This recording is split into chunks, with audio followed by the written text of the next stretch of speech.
और जहाँ तक आपने सीजनल चीज़ों की बात की तो मेरे दिमाग में यही चीज़ें आती है कि रेलेवेंस किन बीमारियों को अभी के बरसात वाले सीजन में है। उसमें इनको ब्रॉडली साइंस में ट्रॉपिकल इन्फेक्शंस कहते हैं, जो अक्सर मच्छरों से या कीड़ों से ट्रांसमिट होते हैं वायरस एक दूसरे में। स्नेक वाले प्रॉब्लम में सबसे बड़ी प्रॉब्लम क्या हो जाती है कि हमारी कम्युनिटी में बहुत सारे सुपरस्टिशन और बहुत सारे वहम इसके अराउंड फैले हैं, जैसे फांडा कर लो, चीरा दे दो, कोई मंत्र पढ़ेगा, कोई जाड़ों से छुएगा। मैं आपके थ्रू पब्लिक को इस माध्यम के थ्रू यही बोलना चाहता हूँ, जहां पे भी स्नेक बाइट हो, पहले इसी की बात करेंगे, जो भी विक्टिम हो वो डरना नहीं है, पहले चाहिए हमें उसको रेश्योर करना है। उसके बाद जितना जल्दी हो सके रश टू हॉस्पिटल। सांप ऐसे भी है जिनका जहर नहीं होता है, बट अगर होगा हॉस्पिटल की ऑब्जर्वेशन में सेफ्टी है कि अकॉर्डिंगली अगर इसमें डिटोरेशन खराबी आती होगी वो टाइम पे पिक करके उसका इलाज सही वाला स्टार्ट कर लेंगे। जो घर के हालात में पॉसिबल नहीं है और जो सुपरस्टिशन, फांडा, बाकी चीजें, they are all going to waste, उनसे समय जाया हो जाएगा। सेकंड जो प्रॉब्लम है मलेरिया, डेंगू। सबसे पहला प्रिकॉशन जो लोगों को करना चाहिए, अपने इर्द गिर्द हालात जितने भी हैं साफ रखने हैं।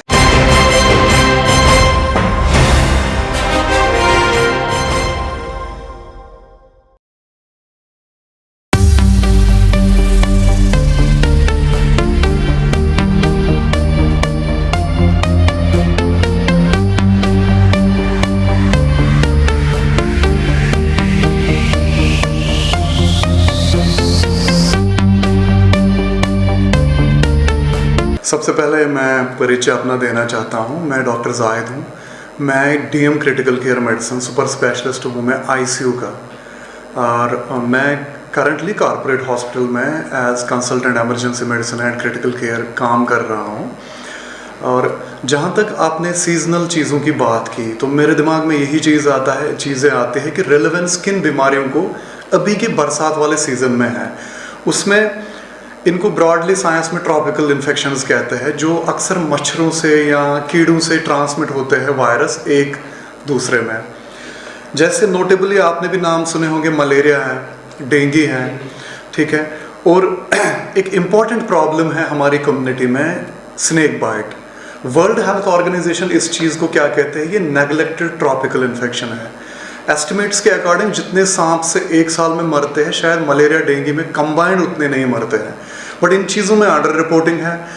स्नेक वाले प्रॉब्लम में सबसे बड़ी प्रॉब्लम क्या हो जाती है कि हमारी कम्युनिटी में बहुत सारे सुपरस्टिशन और बहुत सारे वहम इसके अराउंड फैले हैं, जैसे फांडा कर लो, चीरा दे दो, कोई मंत्र पढ़ेगा, कोई जाड़ों से छुएगा। मैं आपके थ्रू पब्लिक को इस माध्यम के थ्रू यही बोलना चाहता हूँ, जहाँ पे भी स्नेक बाइट हो, पहले इसी की बात करेंगे, जो भी विक्टिम हो वो डरना नहीं है, पहले चाहिए हमें उसको रेश्योर करना है। उसके बाद जितना जल्दी हो सके रश टू हॉस्पिटल, क्योंकि ऐसा भी पॉसिबल है कि जहर से कुछ होगा नहीं या जहर डाला नहीं होगा। ये सांप ऐसे भी है जिनका जहर नहीं होता है, बट अगर होगा हॉस्पिटल की ऑब्जर्वेशन में सेफ्टी है कि अकॉर्डिंगली अगर इसमें डिटोरेशन खराबी आती होगी वो टाइम पे पिक करके उसका इलाज सही वाला स्टार्ट कर लेंगे। जो घर के हालात में पॉसिबल नहीं है और जो सुपरस्टिशन, फांडा, बाकी चीज़ें, they are all going to waste, उनसे समय ज़ाया हो जाएगा। सेकंड जो प्रॉब्लम है मलेरिया, डेंगू मैं इसमें ऐड कर लूँगा, जो कॉमनली हमने सुने होते हैं, इसमें एडिशन में ये कर लूँगा, एक बीमारी होती है स्क्रब टाइफस। अगर आप लिटरेचर पिछले साल के अखबार निकालोगे, हिमाचल में आउटब्रेक आया था, जहाँ हरियाली घनी होती है। कहीं ना कहीं पठानकोट भी उस जोन में ज्योग्राफिकली आता है, और मैं यहाँ पिछले साल भी काम करता था। 10-15 केसेस का आउटब्रेक हमने डिटेक्ट किया था। इन सभी का कॉमन क्या है, मच्छर या कीड़ों से। सबसे पहला प्रिकॉशन जो लोगों को करना चाहिए, अपने इर्द गिर्द हालात जितने भी हैं साफ रखने हैं। कहीं गमले में पानी जमा हो रहा है, कहीं कूलर में पानी जमा हो रहा है, वो मच्छरों की ब्रीडिंग प्लेस होती है। सफाई सराउंडिंग्स की। सेकंड, मॉस्किटो नेट्स का यूज़ करना, मच्छरदानी। थर्ड, जो रिपेलेंट है, चाहे जलने के है या हम मलते हैं, ओडोमॉस, बाकी चीज़ें। और जब भी हम ऐसे हालात में जाएं या सोए तो जो कवर बॉडी को करे, जितना नंगा पोर्शन कम रहेगा उतने बाइट करने के चांसेस घट जाएंगे। एक बार अगर ये हुआ अब इन्फेक्शन, तो होंगे क्या लक्षण? अक्सर जो इन्फेक्शंस में होते हैं, बुखार, बदन दर्द, जोड़ों में दर्द, डेंगू में आंखों के पीछे इसको रेट्रोऑर्बिटल पेन कहते हैं, सिर दर्द बहुत सीवियर होता है। तो ये थोड़ा बुखार हट के थोड़ा इंसान को लगता है ये नज़ला ज़ुकाम वाला मामूली नहीं है, थोड़ा शिद्दत में ज़्यादा है, वो काम छोड़ता है, या कभी भी ऐसा कोई केस आए हॉस्पिटल रिपोर्ट कर लो। उसमें होगा क्या, वो टाइम पे, क्योंकि इस बीमारी का आकार आगे वक्त में बिगड़ भी सकता है। बहुत सी बार डेंगू मलेरिया में मरीज़ की हालत ऐसे हो जाए, मान लो फेफड़े में ज़्यादा अटैक कर लिया, जिसमें ऑर्गन अंग हो जाते, एक तो हो गया जनरल बुखार उखार, सांस गिर गई, ऑक्सीजन लेवल गिर गई, कभी कभार वेंटिलेटर आईसीयू इधर तक की ज़रूरत भी पड़ती है। तो हमेशा बेटर ये है सेल्फ मेडिकेट करने के बजाय आप एक अच्छे हॉस्पिटल आओ। हम जैसे कॉर्पोरेट हॉस्पिटल में हैं, we are prepared for it. हमारे पास मेडिसिन फैसिलिटीज़ भी है, जनरल मेडिसिन या और भी डिपार्टमेंट है, और सीवियर केसेस के लिए हमारे पास आईसीयू भी है, जिसको मैं डायरेक्टली देखता हूँ, जो मेरे अंडर आता है। अक्सर लोगों के बीच में सिर्फ डेंगू को लेकर भ्रम बना रहता है कि दिन के समय में ये जो मच्छर है ये काटता है, दिन रात के समय में इसका कुछ भी इफेक्ट नहीं होता, उसको लेकर क्या कहेंगे? नहीं, ऐसा नहीं है। ये जो ट्रांसमिशन है ये देखा गया है नाइट टाइम में ही ज़्यादा होता है इन बीमारियों का, बट डे नाइट में एज सच आप, उसका मतलब ये नहीं है कि दिन में आप सारा गार्ड अपना डाउन करोगे, रात के टाइम ही करोगे, क्योंकि रात में शायद हम बैठते एक जगह है, इसलिए मच्छर को भी चांस मिलता है। ये वो तो साइंटिफिक एक ये है, बट हमारे लिए उस फर्क के बिना जो भी प्रिकॉशंस है वो दिन में भी है, रात में भी है।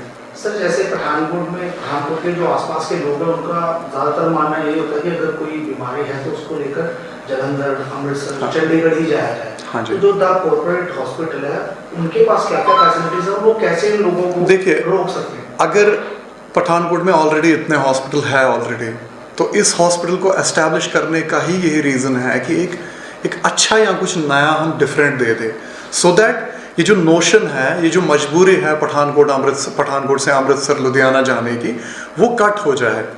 उसमें किन चीज़ों के लिए आप बेचते हो? सबसे पहला रीज़न बनता है इमरजेंसी या आईसीयू।